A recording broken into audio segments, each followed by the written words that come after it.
Aux premiers âges du monde, toutes les créatures vivaient à l'état sauvage. De génération en génération, les espèces évoluaient en harmonie avec leur habitat naturel. Au cours des siècles, une espèce surpassa progressivement les autres en nombre et en puissance et imposa sa domination.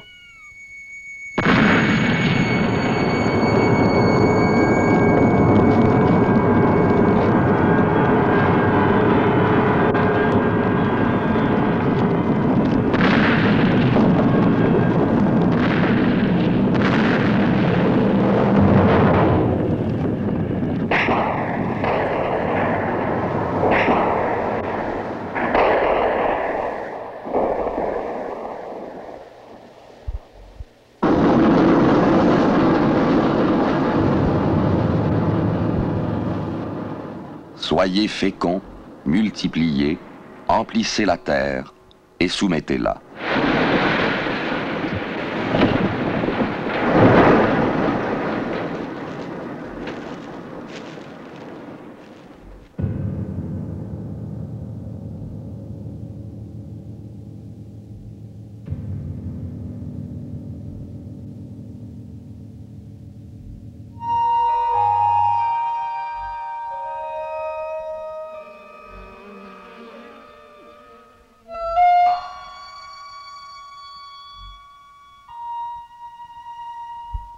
« 10 millions de bisons faisaient autrefois trembler les plaines de l'Amérique du Nord.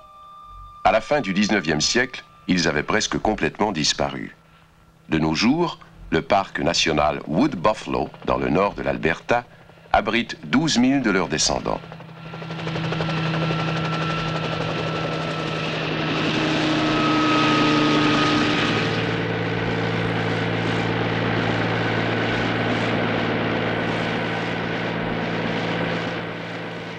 Chaque année, vers la fin du printemps, le Service canadien de la faune cerne le troupeau et force de 3 à 4 000 têtes vers les enclos de la station de Sweetgrass.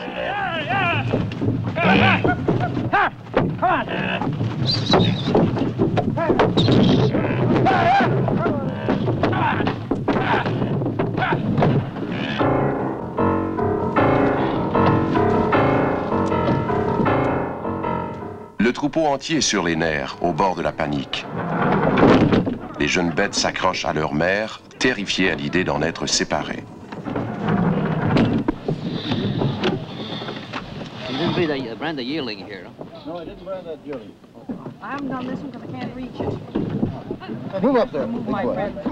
Cette opération annuelle est des plus délicates. Mais en fin de compte, les bêtes sont dénombrées, examinées et vaccinées contre l'anthrax et la brucellose.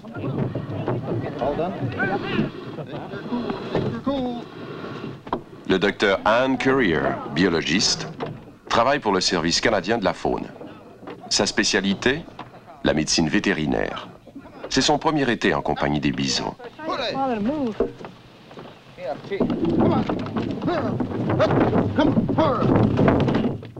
L'examen de 4000 bêtes signifie une semaine de dur labeur sous un soleil de plomb et dans la poussière. Bien que ce contrôle ne touche qu'un tiers de la population, il est suffisant pour connaître l'état de santé de l'ensemble du troupeau et prévenir une épidémie qui risquerait de l'anéantir.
Got a horn caught or something. Oh, no? Wait. No. Oh, just a minute. Yeah?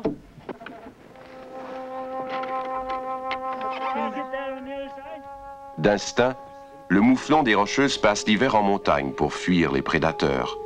La nourriture y est rare, et au printemps, l'animal est affamé et anémique.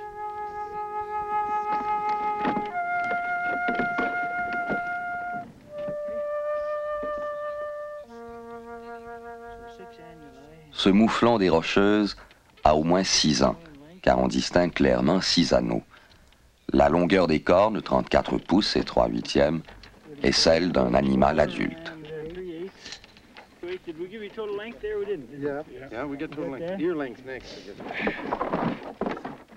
Le taux de mortalité a toujours été très élevé à cette époque de l'année. Réduire ce taux, voilà la préoccupation principale des biologistes du Service canadien de la faune. Il est intéressant de parcourir les études faites dans les parcs nationaux. Les données recueillies concernent la santé des animaux, leur évolution, l'étendue du domaine qu'ils couvrent. Ici même, il y a 32 ans, une épidémie de pneumonie vermineuse aurait décimé le troupeau.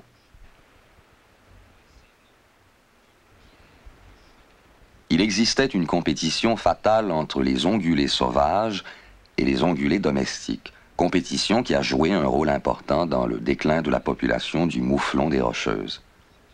Des efforts sont faits pour résoudre ce problème en accordant la priorité à la délimitation de réserves pour les animaux sauvages.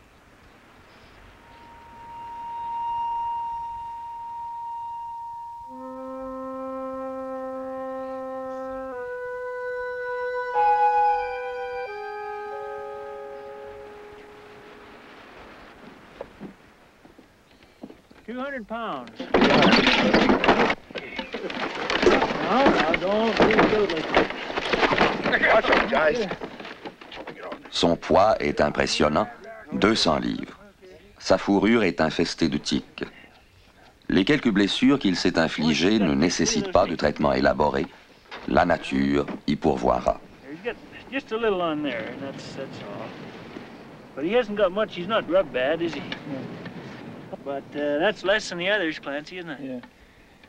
Okay, I guess we can let him go. Hey, okay, Brian. Where you go?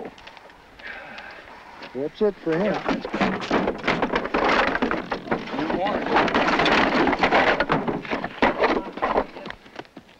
He's a nice looking animal, isn't he?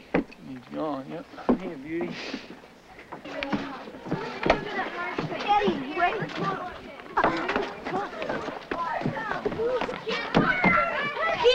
We can help. The film we show, World in a Marsh, is an award winner. Le Centre d'histoire naturelle du Marais Wye à Midland, Ontario, est le premier d'un réseau que se propose de créer le Service canadien de la faune.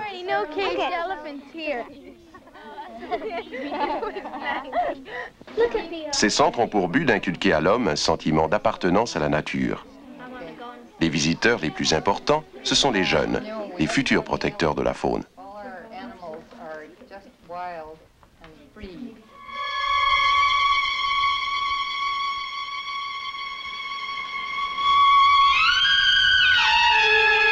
La couleuvre, qui n'a pas la gueule assez grande pour avaler les batraciens de toute taille, se montre parfois assez téméraire. C'est alors que la grenouille, comme celle de la fable, s'enfle et tâche à se faire aussi grosse que le bœuf.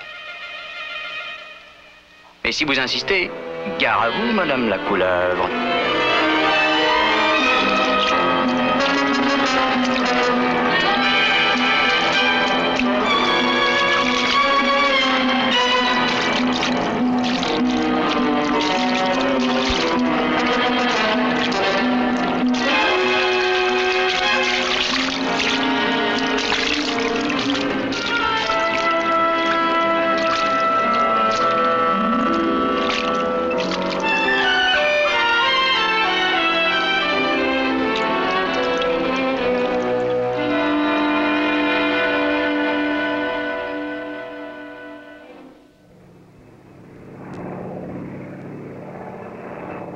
Ce matin, l'avion survole la région 26 du plan de recensement. Les vents sont légers et la température est d'environ 50 degrés Fahrenheit. Le pilote transmet par radio ses observations en indiquant le nombre et le nom des oiseaux qui fréquentent ce territoire: malards, sarcelles, et autres oiseaux de toutes espèces. La majorité des oiseaux aquatiques de l'Amérique du Nord naissent au Canada. 60% des canards, par exemple, nichent dans les petites mares disséminées dans les prairies. Chaque année, dans le cadre d'un programme conjoint canado-américain, les écologistes réussissent l'impossible, le recensement approximatif des couples reproducteurs de chaque espèce de canard sur une superficie de plusieurs milliers de milles carrés. Une des régions recensées est située à l'est de Calgary. Ce territoire de reproduction est parmi les plus productifs. Toutefois, les mares étant peu profondes, elles se dessèchent parfois avant la fin de la couvaison. Les fermiers, de leur côté, sont tentés de les drainer, car les canards endommagent leur récolte. Le programme de conservation les motive pour qu'ils résistent à cette impulsion.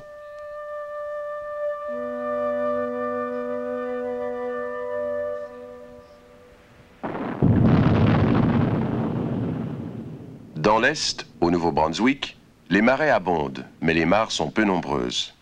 À Trentamares, on essaie de simuler l'habitat de l'Ouest.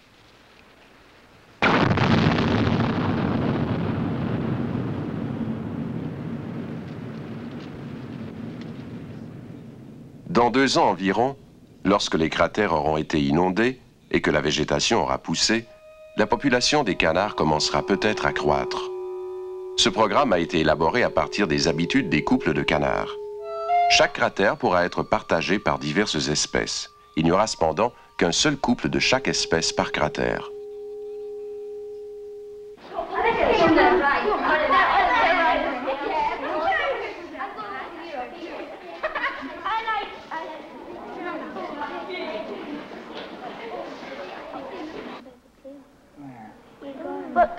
Dans les établissements dirigés par le Service canadien de la faune, des guides compétents sont à la disposition des visiteurs, surtout les plus jeunes, pour répondre à toutes leurs questions et leur permettre d'observer les animaux de près sans courir de risques. Les couleuvres tachetées sont plus sournoises lorsqu'elles sont petites. Lorsqu'elles sont plus grosses, environ 2,5 pieds de long, elles sont plus dociles et leur morsure est moins dangereuse. Ces couleuvres sont âgées de 3 à 4 jours. Les œufs ont été trouvés dans un tas de terreau par un fermier. Ils commençaient à éclore quand il les a apportés.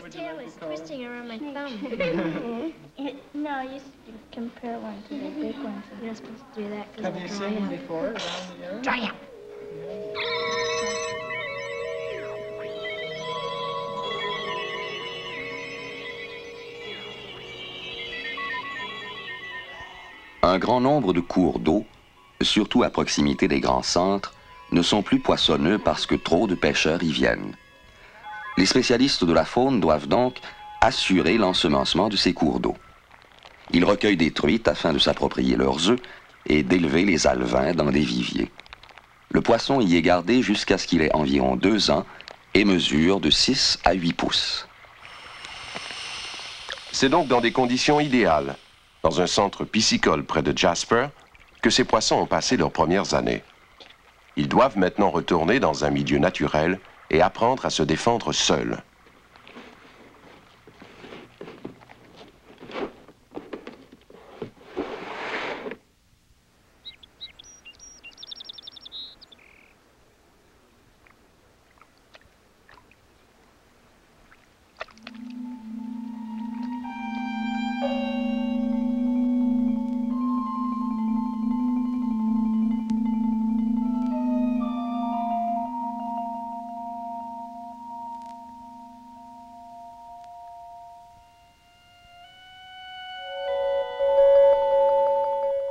Leur diète sera très différente de ce qu'elle était dans les viviers. Elle se composera dorénavant de plancton, de crevettes, de larves et de nymphes d'insectes, ainsi que d'insectes adultes.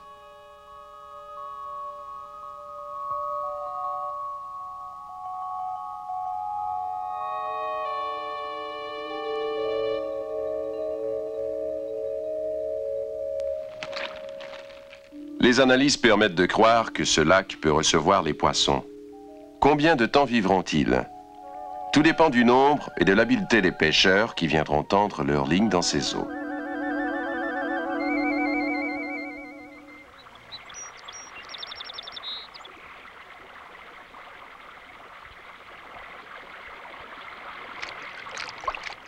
Dans une société axée sur l'expansion industrielle et l'exploitation des ressources, un tel havre est chose rare et précieuse. Les valeurs chères à ces pêcheurs présentent peu d'intérêt d'un point de vue économique. Tout ce qu'ils recherchent, c'est un coin où la pêche est bonne, l'air frais et l'eau claire.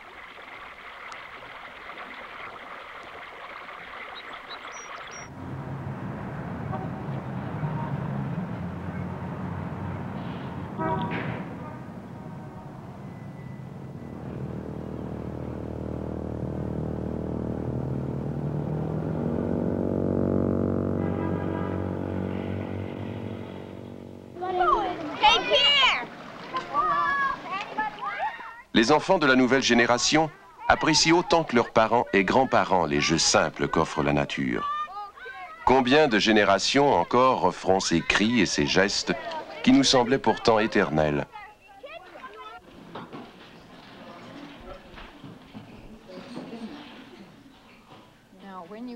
La menace que constitue pour l'homme l'utilisation dans la nature de divers produits chimiques, voilà un point essentiel qu'il faut faire comprendre aux jeunes.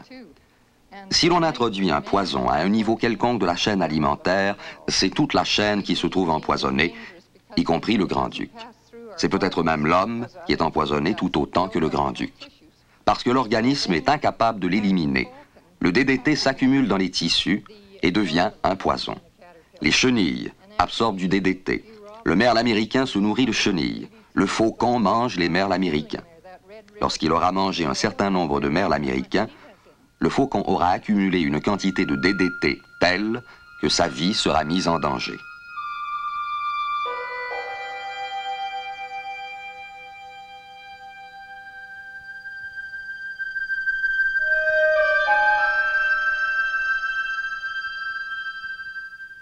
Le faucon des prairies est réparti dans les terres arides du sud de l'Alberta. C'était aussi le domaine du faucon pèlerin, une espèce en voie de disparition. Tous les oiseaux de proie semblent condamnés par l'utilisation du DDT. Ce poison les empêche de sécréter du calcium en quantité suffisante.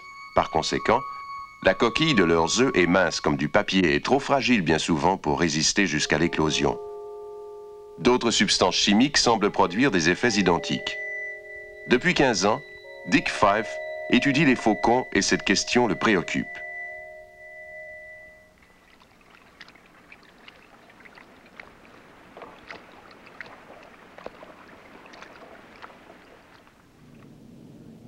Chaque fois qu'une discussion s'engage au sujet des effets des produits chimiques sur la faune ailée, aussi bien ici qu'aux États-Unis, on se borne à souligner la gravité de la situation, rien de plus. Comment convaincre ceux qui utilisent ou fabriquent ces produits? Jusqu'à quel point l'économie dépend-elle de l'utilisation de ces produits? Comment solutionner une situation aussi désastreuse? Ces questions sont rarement abordées. Les gens ne savent pas projeter dans l'avenir.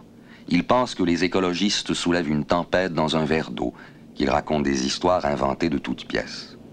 Pourtant, tout le monde peut constater ce qui est arrivé au faucon pèlerin. Le même sort semble réservé au faucon des prairies, et l'on peut soupçonner encore ici qu'un produit chimique soit en cause.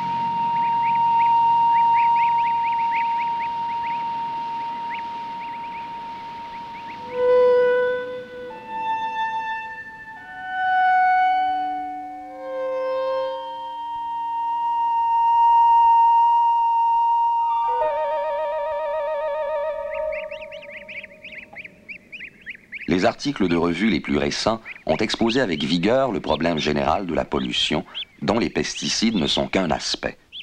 Bien qu'on ait interdit l'usage du DDT, nous en subirons les effets pendant encore 10 ou 15 ans. Bien plus, nous découvrirons au cours de cette période des effets qui nous sont inconnus présentement. Mettre un frein immédiat à la destruction du milieu, n'arrêterait pas la chaîne des conséquences déjà en marche. On ne peut isoler les ressources les unes des autres. L'agriculture dépend du milieu écologique, du sol, des arbres, de la flore. Elle fait partie intégrante de cet ensemble. L'homme fait partie d'un tout. La qualité de l'environnement doit être maintenue, sinon il se détruit lui-même. Il n'y a pas deux façons d'envisager ce problème.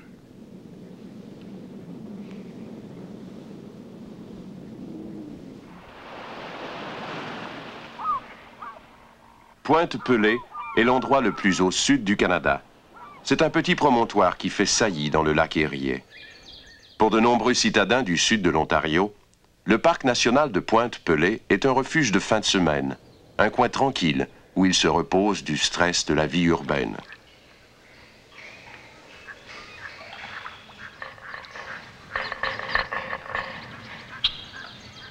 Le parc est un sanctuaire d'oiseaux.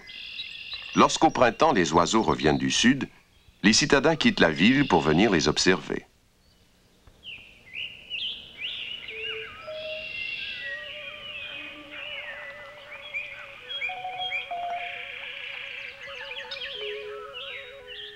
Plus de 200 variétés d'oiseaux se donnent rendez-vous ici en avril et en mai.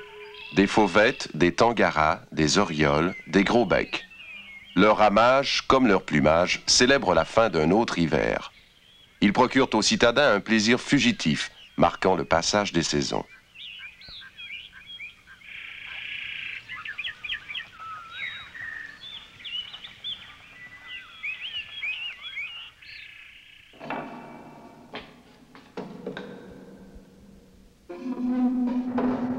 Tous les oiseaux subiront-ils le sort de la tourte? La dernière tourte sauvage a été abattue en 1909 au Wisconsin. Pourtant, les vols de millions de tourtes obscurcissaient jadis le ciel durant la saison d'immigration. En moins de 50 ans, elles furent abattues, assommées ou prises au filet jusqu'à l'extinction. La perruche de Caroline et le canard du Labrador ont subi le même sort à une époque encore récente. Le grand pingouin vivait autrefois en colonie géante, en retrait des côtes de Terre-Neuve. Cet oiseau avait connu peu de prédateurs avant l'arrivée de l'homme blanc. Incapables de voler, les grands pingouins ont été assassinés par milliers pour nourrir les équipages des navires qui passaient. Depuis 1844, on n'en a vu aucun. Il ne reste de cette espèce que quelques spécimens empaillés et une boîte pleine d'ossements.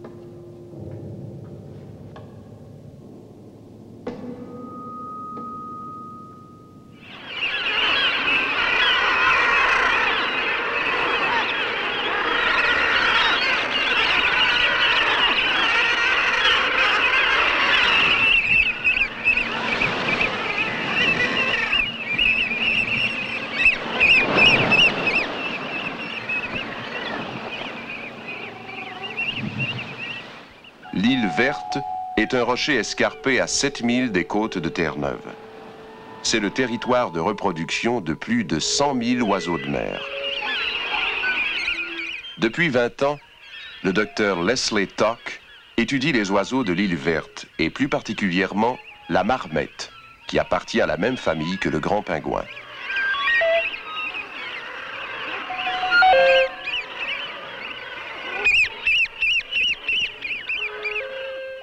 Les oiseaux arrivent vers la mi-juin et habitent l'île tout l'été pour y élever leur couvée.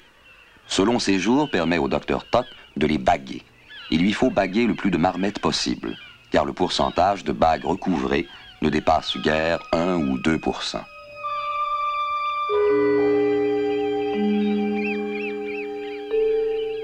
Les oiseaux de mer de l'île Verte se partagent l'île selon un plan précis. Le sommet de l'île appartient aux macareux. Les pentes sont douces et herbeuses. La terre est légère et striée par les terriers qu'ils ont creusés pour abriter leurs œufs.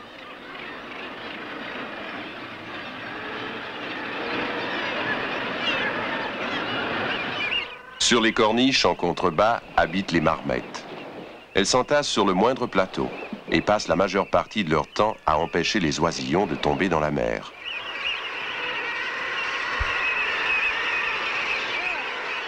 Les mouettes nichent sur les saillies des murs des ravins qui coupent la falaise.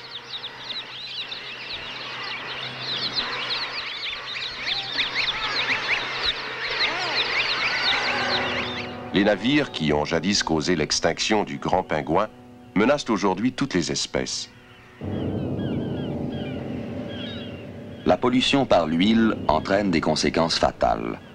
Qu'une toute petite goutte de mazout tombe sur la poitrine d'un oiseau et la propriété isolante des plumes se trouve détruite. Les organes vitaux de l'oiseau sont alors sans protection et vulnérables aux brises froides de l'Atlantique Nord. Si un oiseau tombe dans une flaque d'huile, il périra. Si ce n'est immédiatement, ce sera dans quelques semaines.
Voici un des oiseaux les plus rares du monde.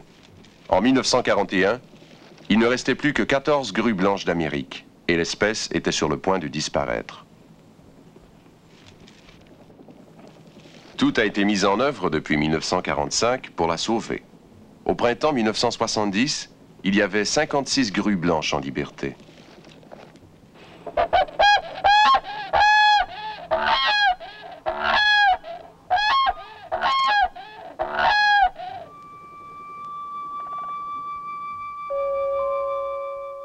La région de la rivière Sass, dans le parc national Wood Buffalo, est le seul territoire de reproduction connu de ces oiseaux. La grue blanche d'Amérique n'a sans doute jamais été une espèce abondante. Il y en eut probablement des milliers, mais leur nombre n'a certes jamais été comparable au nombre actuel des grues canadiennes, par exemple. Autrefois, la grue blanche d'Amérique construisait son nid au Dakota du Nord et du Sud. Sa disparition presque totale découle vraisemblablement des méthodes agricoles de l'homme et de l'empiètement de la civilisation sur son territoire de reproduction. Chassée de ces régions, la grue blanche d'Amérique s'est réfugiée dans la portion la plus au nord du domaine ancestral, la seule qui lui était laissée. C'est là que nous trouvons aujourd'hui la dernière douzaine de couples reproducteurs de grues blanches d'Amérique. Ernie Kite, un biologiste du Service canadien de la faune, effectue des vols de reconnaissance au-dessus de ce domaine afin de repérer les différents nids. Il a identifié suffisamment de couples pour évaluer la population actuelle des grues.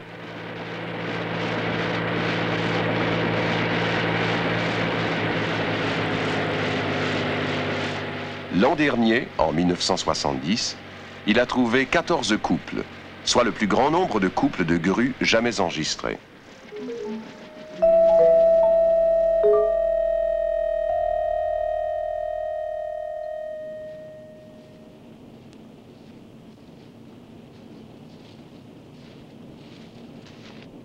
Les agences américaines et canadiennes de conservation ont mis au point une méthode pour recueillir les œufs à la rivière Sass et élever ensuite les oisillons en captivité. Ce projet est parmi les plus difficiles entrepris par le Service canadien de la faune. Il est d'autant plus complexe que la grue blanche d'Amérique est un migrateur. Son lieu de reproduction est le Canada et son point d'hivernage, Aransas, au Texas. La grue blanche d'Amérique pond 2 œufs. Mais il est très rare qu'un couple de grues donne naissance à des jumeaux. Pour des raisons qu'on ignore, un des 2 œufs n'éclot pas lorsque les œufs ne sont pas séparés. En recueillant un des œufs, on espère accroître le taux de natalité.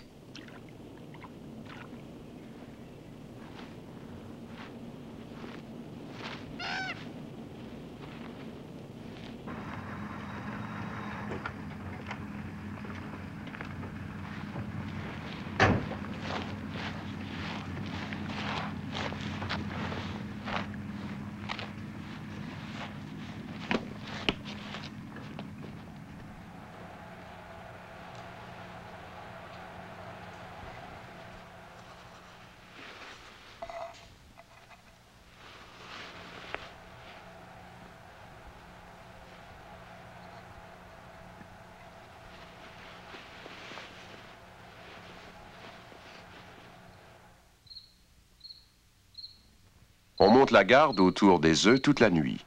Au matin, un jet les conduira dans le sud.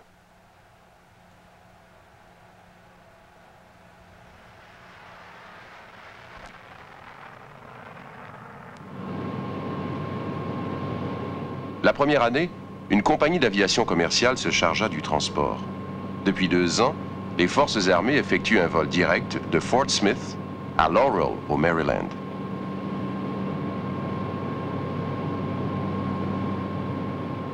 Comme les œufs respirent, ils sont alimentés en oxygène au cours du vol. Ce n'est peut-être pas nécessaire, mais il n'y a aucune chance à prendre. On utilise des isolants et des bouteilles d'eau chaude pour maintenir la température à 98 degrés Fahrenheit.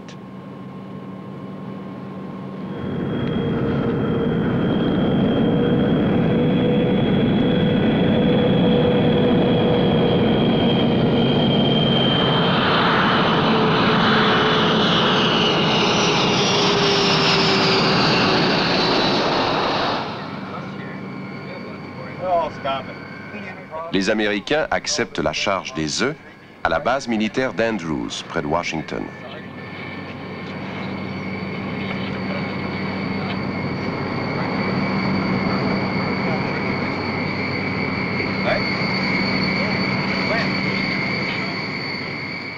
Nous sommes à quelques milles du centre de recherche sur les espèces menacées, dirigé par le ministère de l'Intérieur américain.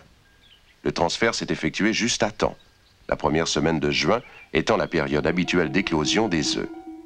Quelques jours seulement après l'arrivée, un des œufs éclot.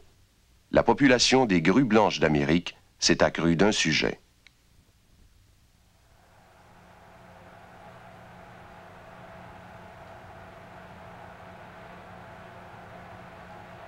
Les 10 œufs recueillis à la rivière Sass ont donné naissance à 7 jeunes grues en pleine santé. Jusqu'à maintenant, 24 oisillons ont été élevés dans ce centre. Le but de ce projet est de former une colonie de couples reproducteurs qui seront gardés en captivité. Leur progéniture, elle, sera libérée et rejoindra la colonie sauvage. Grâce à cette coopération internationale, les grues blanches d'Amérique éviteront peut-être l'extinction.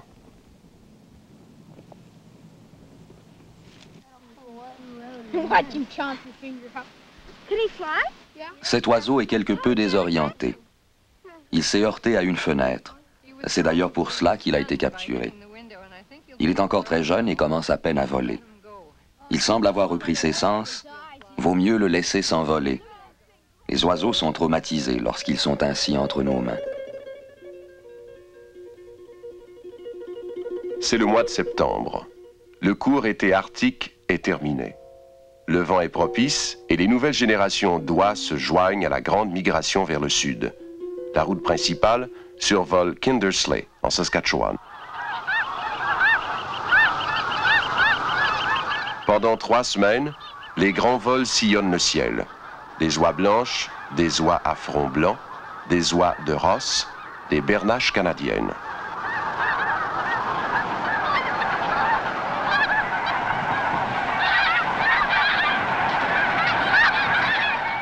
Depuis la loi de 1917 sur les oiseaux migrateurs, l'étude des oies se poursuit. Le recensement de cette année sera comparé à celui de toutes les années antérieures et c'est à un niveau international que seront fixés les quotas de l'an prochain.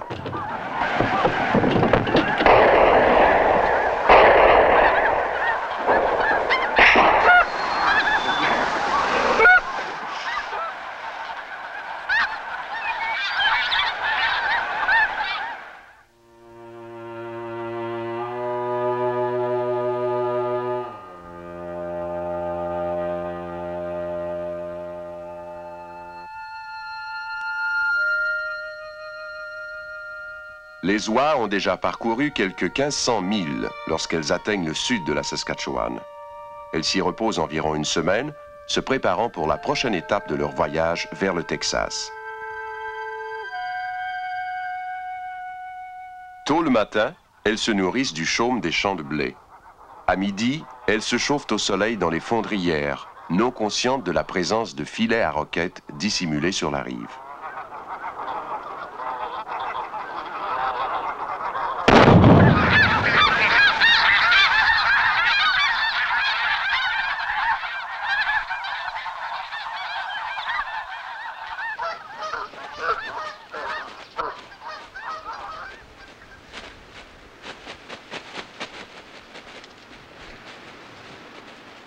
coup de filet chanceux emprisonne 30 oies.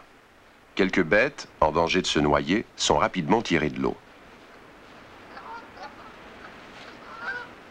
Cette technique s'est avérée une des meilleures pour capturer les oiseaux vivants sans les blesser.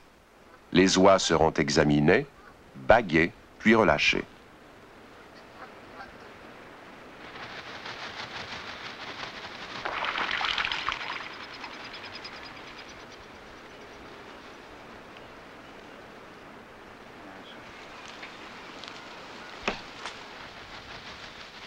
Les prises contribuent aux recherches en cours. Les résultats ne seront sans doute significatifs que dans 5 ans, et ils soulèveront peut-être plus de questions qu'ils n'apporteront de réponses. Pour le chercheur, c'est un travail à long terme, souvent frustrant par sa lenteur et son poids de désillusion.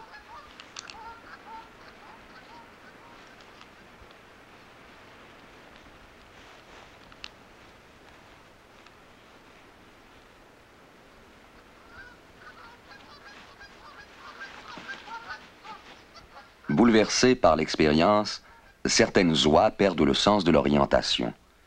L'angoisse rend leurs ailes humides et elles sont incapables de voler. Au lieu de retourner à l'eau, elles se dirigent vers les champs et, qui sait, vers un renard à l'affût. Si on peut les retenir pendant une quinzaine de minutes, leurs ailes sécheront et elles se rendront compte qu'elles peuvent encore voler. D'ici là, elles seront tout à fait désorganisées. Cette réaction rappelle un phénomène observé il y a quelques années, alors que la mue annuelle avait privé les oies de la capacité de voler pendant plusieurs semaines.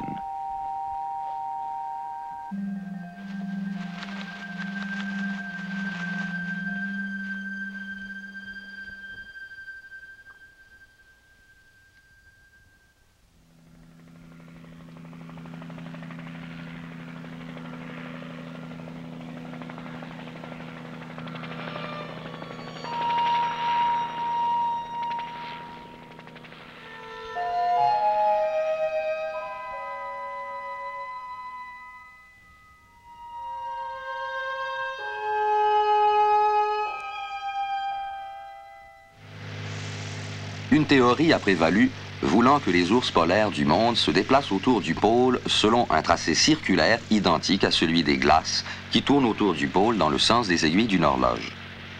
Les observations du docteur Charles Jonquel, qui étudie depuis 5 ans la mobilité et le dynamisme de la population des ours polaires, détruisent cette théorie.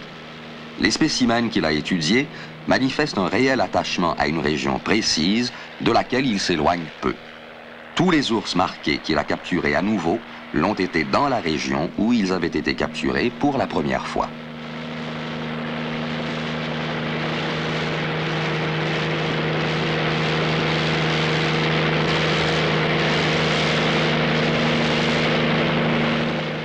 Combien pèse-t-il?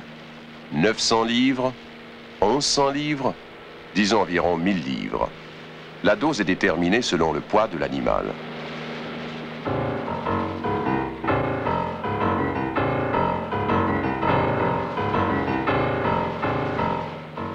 Si la dose est trop faible, l'ours sera difficile à maîtriser et dangereux. Si la dose est trop forte, elle risque de le tuer.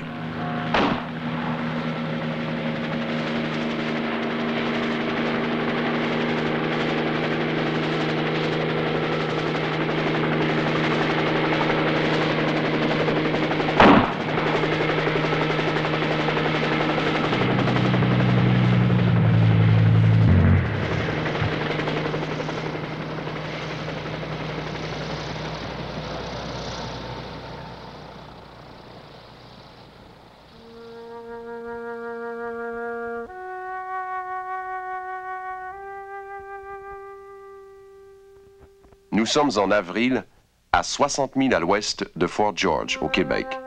Cette région, au centre du territoire de la baie James, constitue la limite sud du domaine de l'ours polaire.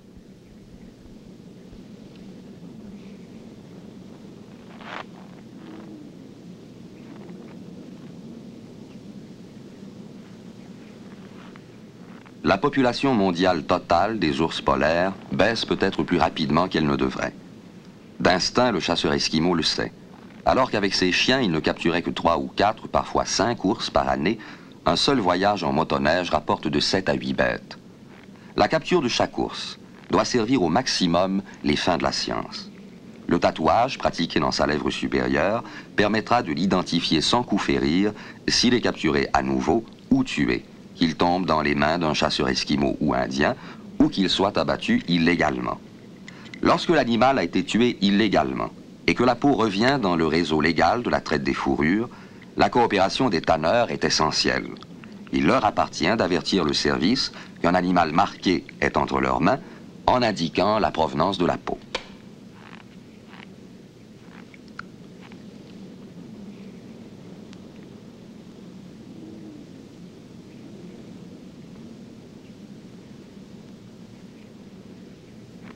En 1969, quelques 500 ours ont été tués au Canada. Chaque peau rapportait environ 250 $ aux chasseurs esquimaux. À mesure que le Grand Nord se développe, la lutte pour l'espace entre l'homme et l'ours polaire s'intensifie. Si nous voulons coexister avec ce grand prédateur, il nous faut connaître davantage son comportement et ses besoins.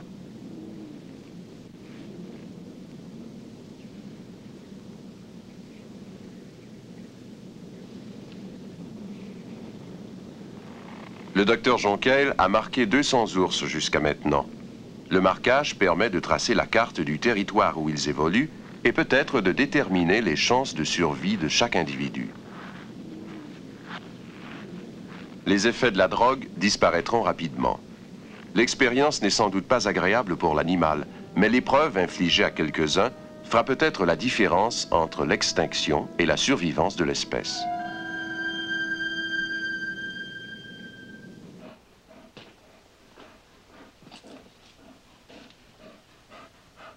2000 milles plus loin, un piège vient de se refermer.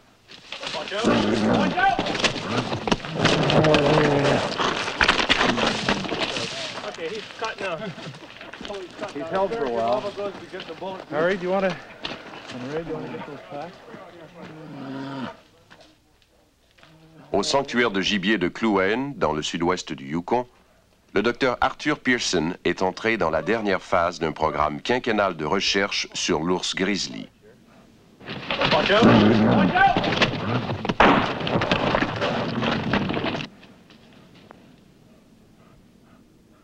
Cet ours grizzly, identifié par 2 rubans, un rouge dans l'oreille gauche et un blanc dans l'oreille droite, a été capturé pour la première fois en 1966. Cet ours pose une véritable énigme au docteur Pearson. Il a été capturé 3 fois en 1966 et 4 fois en 1967. Depuis, il a appris à déjouer les pièges, allant même jusqu'à s'approprier les appâts sans se faire prendre. En 1968, 1969 et jusqu'à aujourd'hui, il avait été impossible de le capturer à nouveau.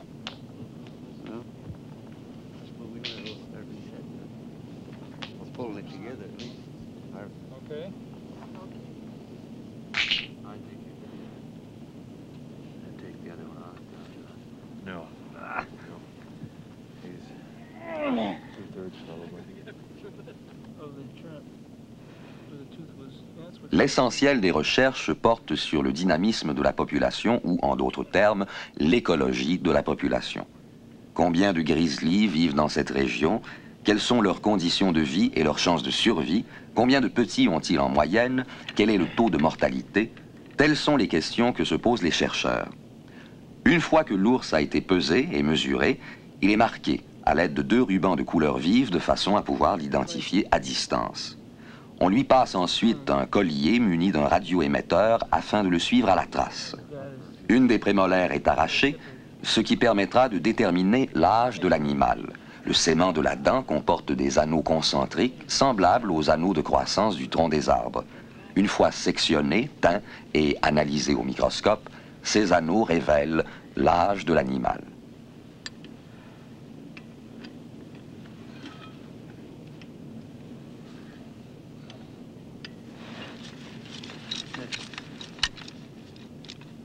Un échantillon du sang de l'animal sera analysé. Le nombre de globules rouges et blancs ainsi que le taux d'hémoglobine permettent de déterminer la qualité du sang de l'animal.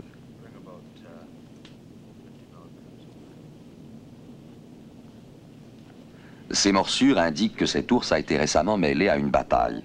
Les plaies étant dangereusement infectées, une injection d'antibiotiques s'avérait nécessaire. Souffrant ou non, l'animal capturé reçoit une dose d'antibiotiques à titre préventif. Enfin, on perce un trou dans l'oreille et on y attache une étiquette.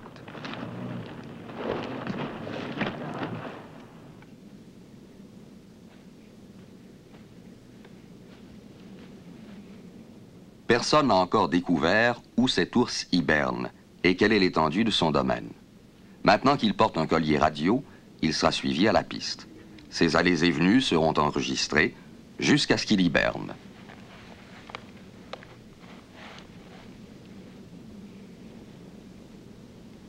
À une époque encore récente, l'ours grizzly peuplait l'Amérique du Nord du Mexique à l'Alaska. Le grizzly mexicain a complètement disparu. Aux États-Unis, il est de plus en plus rare. Les savanes du Nord sont peut-être son dernier refuge.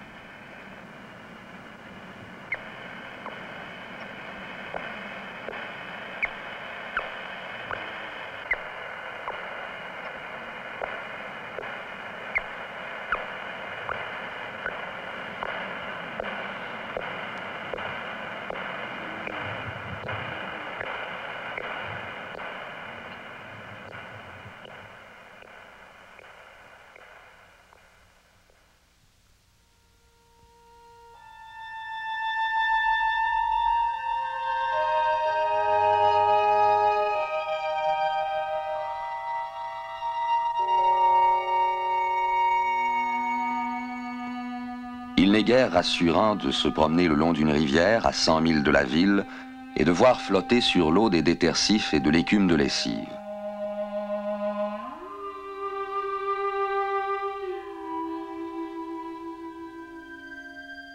Il n'est pas davantage rassurant d'apercevoir un faucon pèlerin et de savoir que cet oiseau ne sera probablement pas au rendez-vous l'an prochain, car c'est un oiseau encore plus rare que la grue blanche d'Amérique et que l'empoisonnement de sa nourriture par les produits chimiques voue à l'extinction.